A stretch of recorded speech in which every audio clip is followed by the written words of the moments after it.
Hello everyone, welcome back again to my YouTube channel. If you're just joining me, you're welcome. Please subscribe to my channel, like, comment under this post where you're watching this video from, and do not forget to turn on notification bell so to get notified each time I upload new videos. So here is the folded fabric for the upper side of the dress I am making, which is the front block. So I'll be taking 3 inches and then I'll take 5 inches, which is 8 inches, which is 16 inches divided by 2, and then I'll go down from that 8 inches. I'll go down by 1 inches, then I'll connect it to meet up with the 3 inches. So the 3 inches will serve as the neck width, while this area here will serve as the shoulder to shoulder measurement. So from the shoulder slope, I'll go down by your armhole measurement, dividing it into 2, and from this shoulder, the neck width, you go in by 1 inches to make everything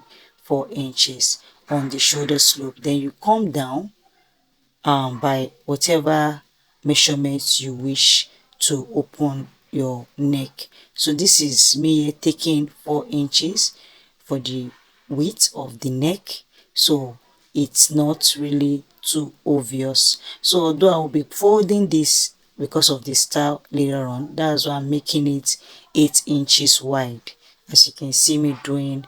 So after doing this, the next thing I'll do is take the bust measurement, dividing it into 4.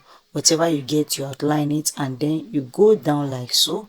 You take your waist measurement, dividing it into 4. Whatever you get there, you add extra 1 inches for sewing allowance and extra 1 inches for your dart intake. So you connect it directly from the bust downwards to the waistline, and then you go to the center. From the center, you measure your nipple to nipple measurement, which will serve as your dart, and then you notch it. So after doing this, the next thing I'll do is taking my pattern master, and then I will outline from that shoulder slope downwards to the bust line, as you can see me doing. So I'll just be outlining it with my pattern master.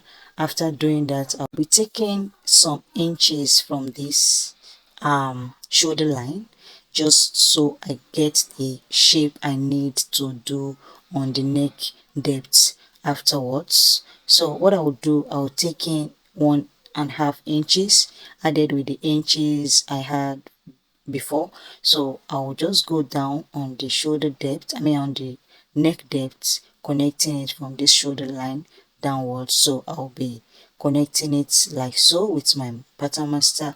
And after doing this, the next thing I will do is take half of an inch for sewing allowance. So I will reduce it by half of an inch, just because of the sewing allowance. So that will serve as the sewing allowance. So from the shoulder line to the under armhole, I'll take my measuring tape, which is from that shoulder slope. I'll divide whatever I have there into 2. So after dividing it, which is 4 inches, I'll come out here by half of an inch, and then I'll connect it to meet up with that bust measurements added with the allowance, as you can see me doing. This is the block, so then I'll start my cutting now. I will love, I will love, yeah, I will love, I get love, yeah, baby, but by myself, but the person, me and no man, but in the door, the way I did it, only thing I know, I ain't love, baby, love. So yeah, after cutting that, I already placed this front bodice on this back. This is the back bodice now, so I'll go down by the inches I want the depth to be. This is the back depth line. As you can see, is 4 inches I'm using for the back. So I already have extension. As you can see, the extension is for the zipper, which is 1 inches allowance. So I'll cut out the same shape I'm having for the front, as you can see me doing now, which is the 4 corner. I'll also be cutting the sides, which is going to serve as the as the waist line. So I'm just trying to adjust it so it is accurate before cutting, because this fabric is really easy to work with. So on this line I'll be cutting it the same way, but not as the front, which is going to be left with half of an inch. I went in from the, from the armhole area the other time for the front block. So you can see how it is. So I will notch also the center for this, for the back. I will be transferring this notching to the back as well. So if you're curious to know about the lengths from the shoulder to the waistline, depending on how tall the person is or how busty the person is, that's the result you get. From mine is from the shoulder to the waist is 16 inches and added with the sewing allowance, which is 17 inches. So here is the down part of the tutorial now, which is the dress. So the full measurement I'm in need of is 50 inches and I minus 16 inches for the upper side. So whatever you get will be your skirt for this pattern. So from the center part, I'll go in by my waist measurement, dividing it into 4 and added with sewing allowance, so making it 9 inches. And then from the waist, it is your upper waistline this time around, you go down by 9 inches. That is the best way to get your hip from your upper waistline downwards. So I will take my hip measurement, dividing it into 4, whatever I get I will outline it, and then on the down part I will be taking it straight down because I want it to be the same as the hip line, so it is just giving that shape, that's beautiful flouncy, free shape, so that's what I need. I don't need a pencil. I don't need it to be pencil. So I'll take my scissors now and then I'll cut it out. That will be all for the front. The next thing I will do is placing the back, the front panel on the back, and then I'll shaping the sides to meet up with the hip line.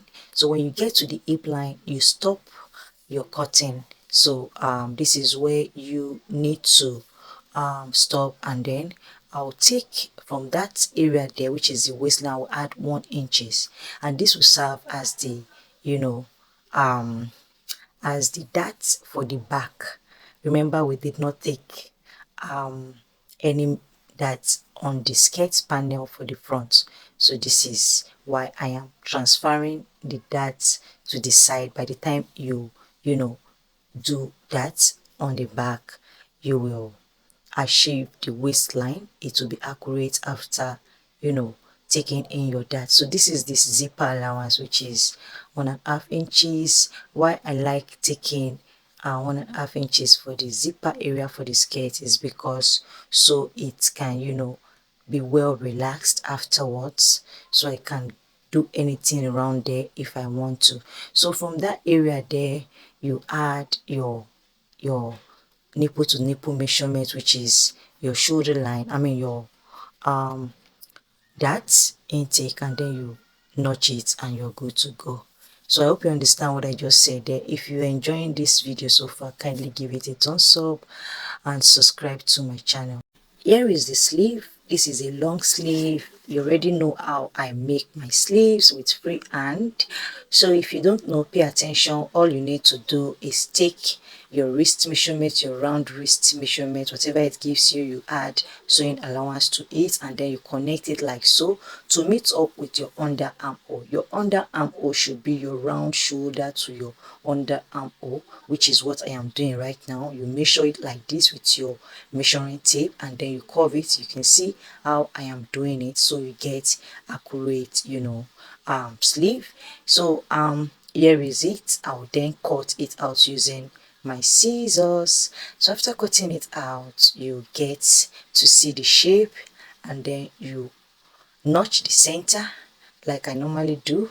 You notch it like so. After notching it, and this is the length, whatever length you're using, depending on the length you're using. Anyway, this is 26 inches. I wanted it to be too long, and that is the front. I removed half of an inch for the front, so it's accurate with also with the bodice I am making. So that's all about the sleeve. Here is the front pan, which is the bodice for the upper side of this dress.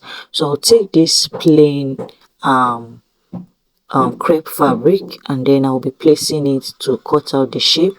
Remember I said I want to do a design on the neckline afterwards, so I'll be adding up the button afterwards, so the neckline will be a bit close because this neckline is currently 8 inches wide, and you know how wide that can be after sewing it and joining with the additional inches. So I will then transfer the plain after getting the shape for the four corner for the neckline. I'll transfer the plain to the on top of this plain, on top of the main fabric. So after doing that, I will then give it the shape I need, which is the design for this neckline. So you can see how beautiful it is already coming out. I will do likewise. I will shaping this other side as you can see me doing. So after shaping this side, now I will then take this away and show you how I will be show you the outcome afterwards I've sewn it. All you just need to do is joining everything together as you used to join both the upper, the sleeve, every part of the body, and then I'll come back and show you the end results. So here is it. As you can see, I'm done making it. This is the back slits. As you can see, that is the hem area. After stitching both the back and the front, I hemmed it using my hem gum to iron it down and give it a good press. This is the back. You can see how the waistline is, and also with the darts. So here is the zip. You can see how invisible that is looking. And again, here is the sleeve area, inside the sleeve area. So I've joined it. So this is the back of the facing. So here is the neckline for the back. You can see how I use the facing to do a lining to hide up the zip. I did likewise to the other side. You can see from the shoulder line, you can see how it is looking. So I'll zip up this now, and then I'll flip it to the front. So here is the front. You can see how shapy it is looking. Like I said earlier, that I will just be making it straight on a straight line from the hip. So here is the waist, and this is the sleeve. As you can see how long and how beautiful it is looking. So the next thing I'll be doing afterwards this tutorial is stitching it down with messenger to for those rough edges. So on this upper area, remember the front was very wide, so I joined it with 1 inches. I overlap it on this area here before stitching it down, and then I added this button. So you can either use it like this. So I don't just want the down part to look that overlapping. I want the waistline to be snatched, and then the upper area should just be as overlapping dress. So as you can see, that's how it is. So this is the back now. Here is the back area. You can see those rough edges. All I'll be doing now is just go to messenger and whip it all so it doesn't show those rough edges. So guys, until I see you again in the next one, kindly please like, comment below where you're watching this video from, and do not forget to subscribe and turn your notification bell on so to get notified each time I upload new videos. Till I see you again in the next one, guys. Bye. Bless you.